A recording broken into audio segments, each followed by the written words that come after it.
Good morning friends. आज हम पढ़ने वाले हैं महाकवि कालिदास। 19वां पाठ है हमारा, जिसके लेखक है नारपद बारहट हडवेचा। अभी नारपद बारहट हडवेचा इनके बारे में हम प्रस्तावना में से पढ़ेंगे। जहाँ पर प्रस्तावना है, राजस्थानी संस्कृति के शोधकर्ता नारपद बारहट हडवेचा ने MA BEd की उपाधि प्राप्त की। उपाधि का मतलब होता है इनका पूरा जो एजुकेशन है वो MA BEd तक उन्होंने अपनी जो पढ़ाई है वो पूरी की है। और वे जय नारायण विश्वविद्यालय जोधपुर से वे संलग्न हैं। ये जो नारपद बारहट हडवेचा है वे जोधपुर में विश्वविद्यालय में कार्यरत है। उनकी विशेष रुचि काव्य लेखन में है। इन्होंने अपने जो साहित्य है उसमें रुचि है और उन्होंने साहित्य में बहुत सारा कार्य किया है।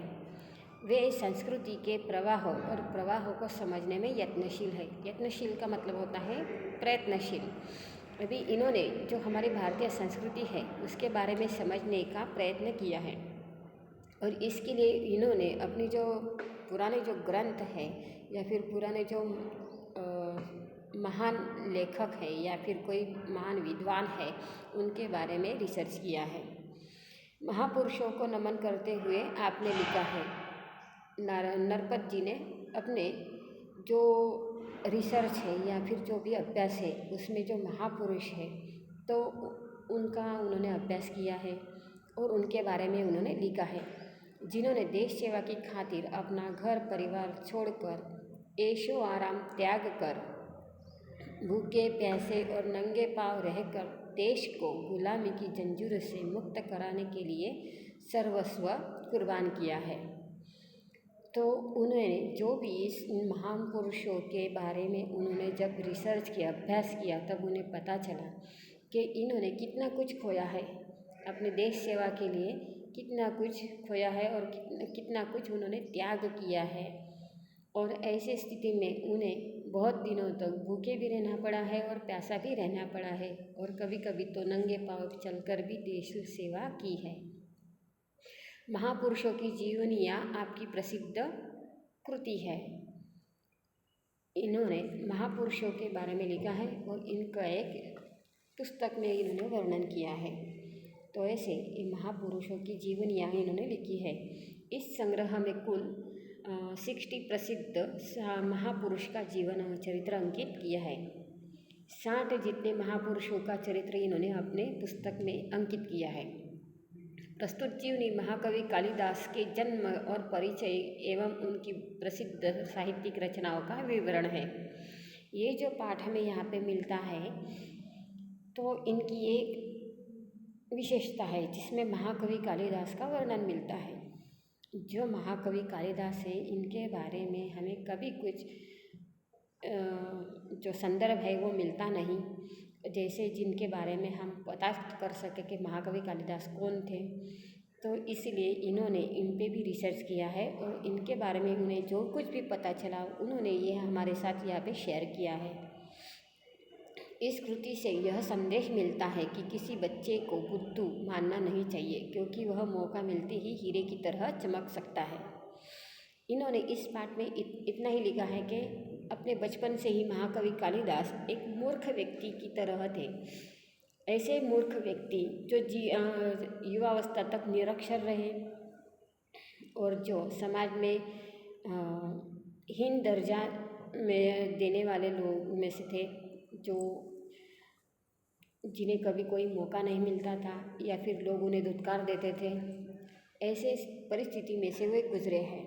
तो ये एकाएक महान कैसे बने, ये मूर्ख व्यक्ति इतना महान और विद्वान कैसे बना? क्योंकि हम जिसे मूर्ख या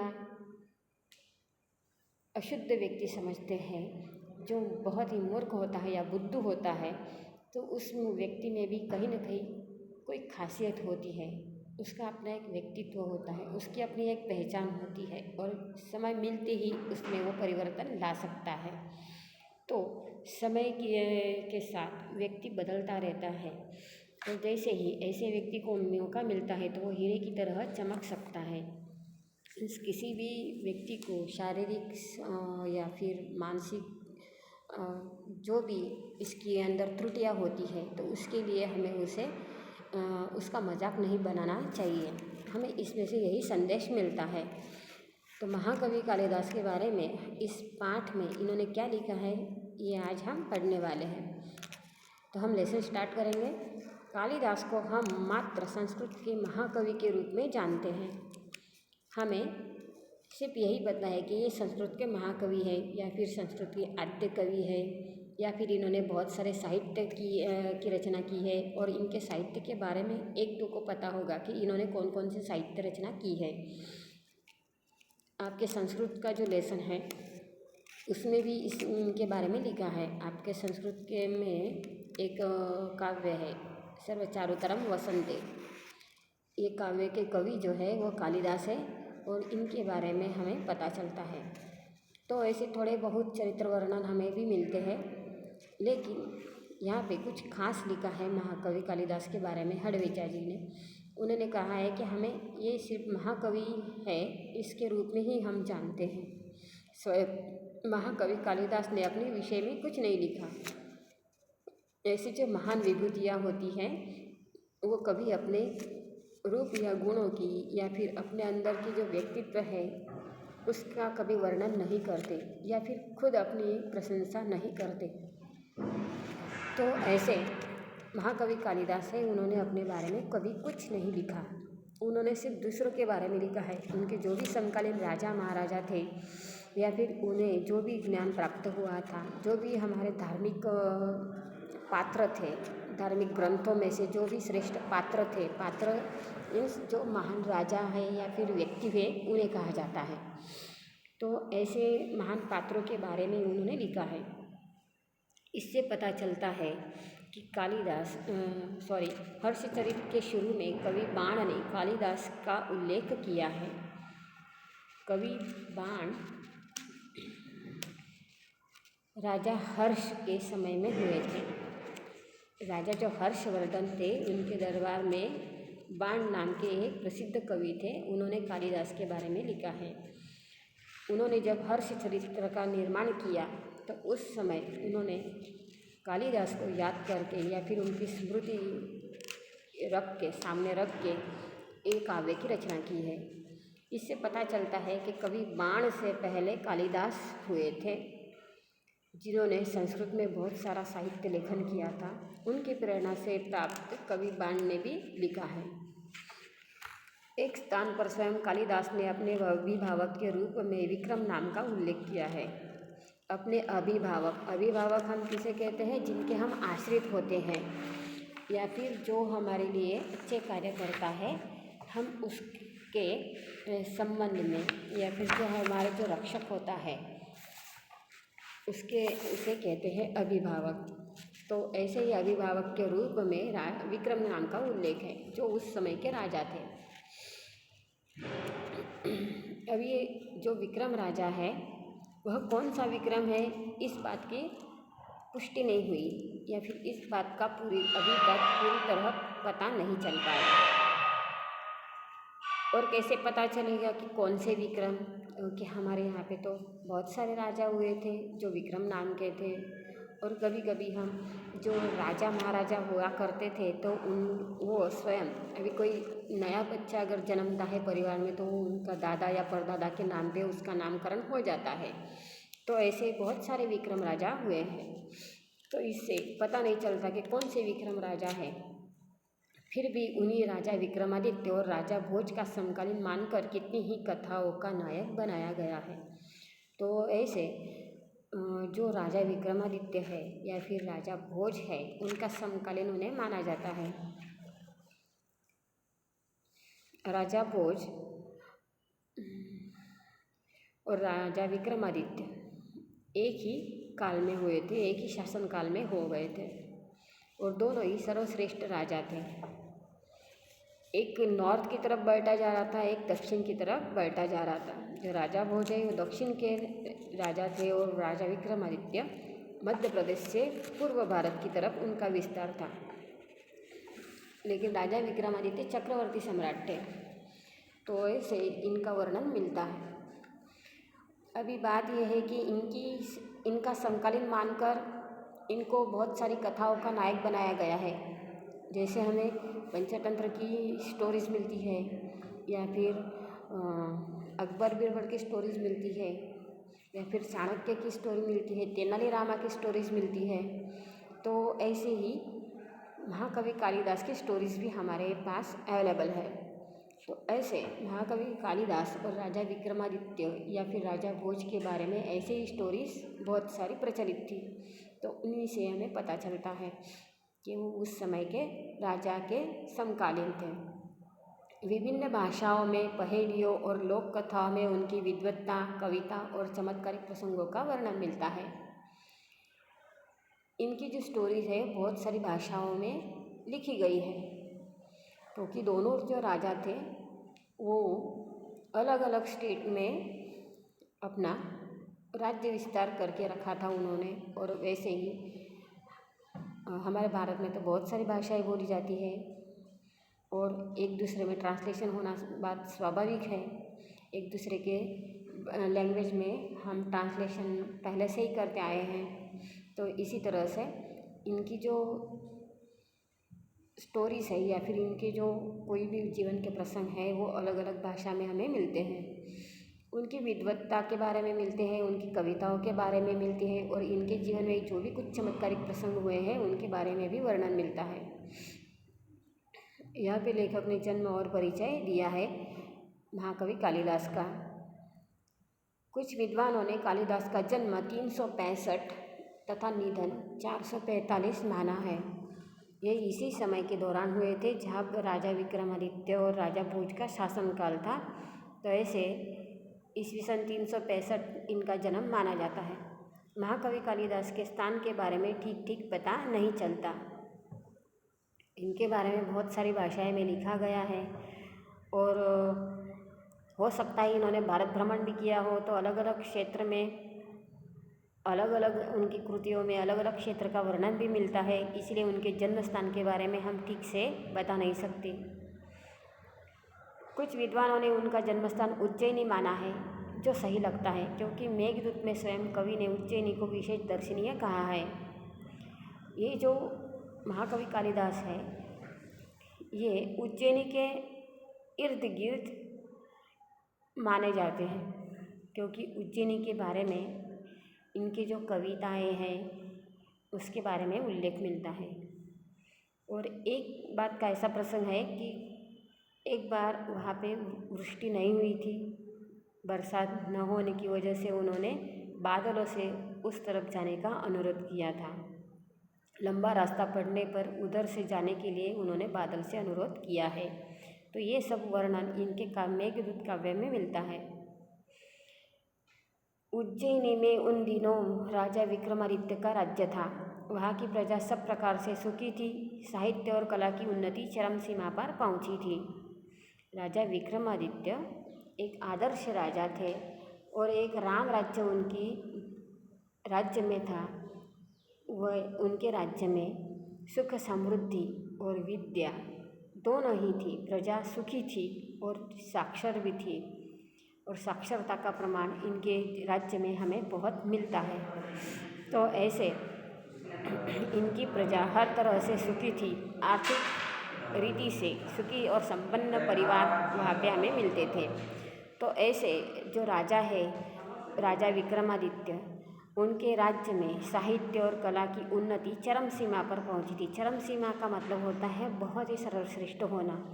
उस राजा विक्रमादित्य के शासनकाल में हर तरह से जो भी कलाएँ हैं, जैसे हमारे यहाँ पे 64 कलाएँ मानी जाती हैं, तो 64 कलाएँ संपूर्ण हमारे भारत में विकसित हुई थी और इनके शासनकाल में और भी ज़्यादा विकसित हो गई थी।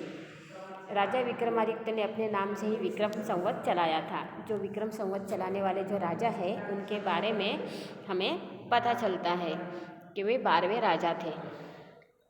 समय समय पर उन्होंने सोने के जो सिक्के चलवाए थे उनसे उनके राज्य का ठीक ठीक पता चलता है।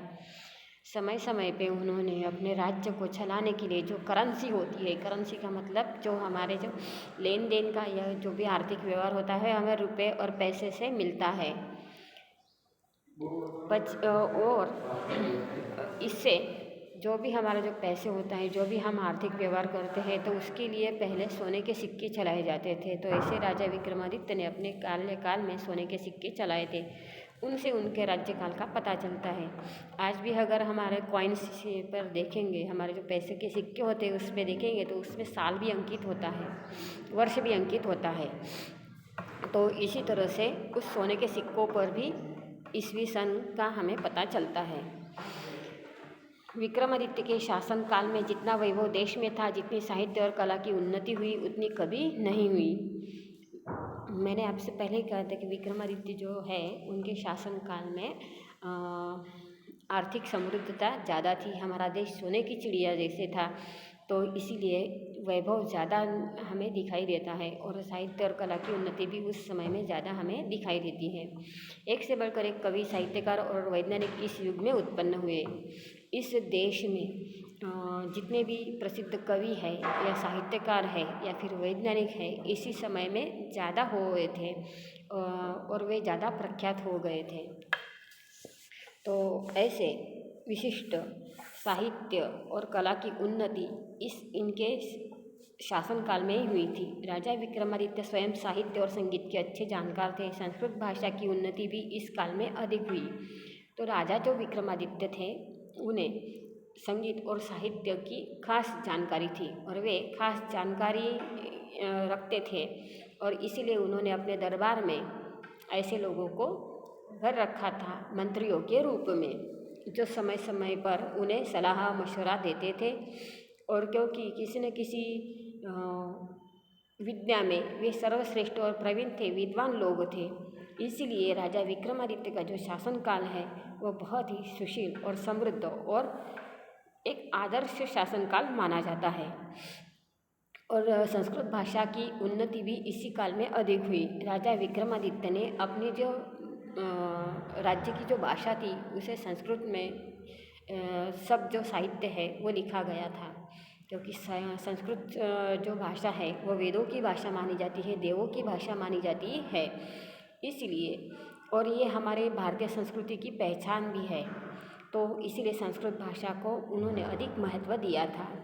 और जो भी साहित्य और जो भी कुछ लिखा जाता वो सब संस्कृत में लिखा जाता था, इसीलिए यहाँ पे संस्कृत भाषा की उन्नति और अधिक हुई। अपने पूर्व जीवन में बुद्धू माने जाने वाले कालिदास विक्रमादित्य के दरबारी कवियों में सर्वश्रेष्ठ थे।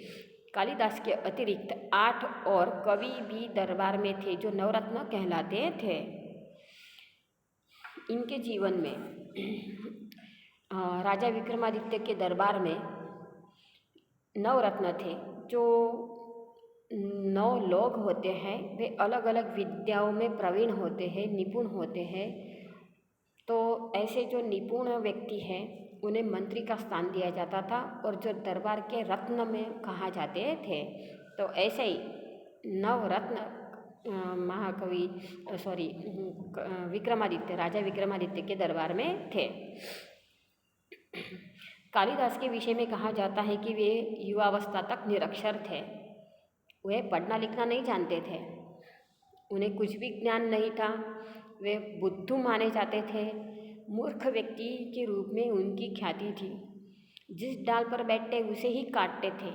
निरक्षर होने पर भी वह इतने विद्वान और महाकवि किस तरह बन गए, इसकी भी एक बड़ी विचित्र और रोचक कहानी है। ये जो कालिदास है वो इतने मूर्ख थे कि वो जिस डाल पर बैठते थे उसी डाल को काटते थे, क्योंकि उन्हें तो कोई काम तो देता नहीं था अपना जीवन चलाने के लिए। लकड़ियाँ काटना और उन्हें बेचना, यही इनका काम था।